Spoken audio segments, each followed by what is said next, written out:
So, ఒకప్పుడు technician అనేటోడు బండిని చూసి రిపేర్ ఏంటని చెప్పి, మళ్ళీ ప్రాబ్లమ్ రాకుండా రిపేర్ చేసి ఇచ్చేటోళ్ళు.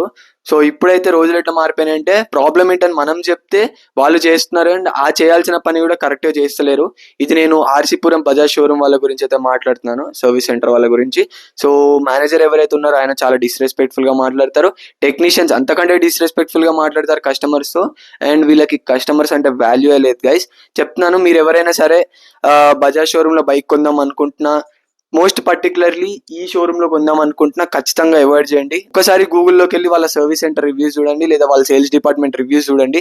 ఎంత వర్స్ట్ రివ్యూస్ ఉంటాయంటే అంత వర్స్ట్‌గా ఉంటాయి. అండ్ నాకు జరిగిన ఒక ఇన్సిడెంట్‌ని నేను ఒక ఫుల్ వీడియో అయితే కింద చేసి మీకు ఇక్కడ లింక్ అయితే అటాచ్ చేస్తున్నాను ఈ షార్ట్ వీడియో కింద. దాన్ని ఒక లుక్ ఎయండి. మీకు కూడా ఇలాంటి ఇన్సిడెంట్స్ జరిగితే ఖచ్చితంగా ఈ వీడియోని అయితే షేర్ చేయండి. ఎందుకంటే వాళ్ళకి తెలియాలి. సో, ఈ వీడియోని అయితే ఖచ్చితంగా కిందున్న ఫుల్ వీడియోని అయితే మీరు చెక్‌ఔట్ చేయండి గైస్.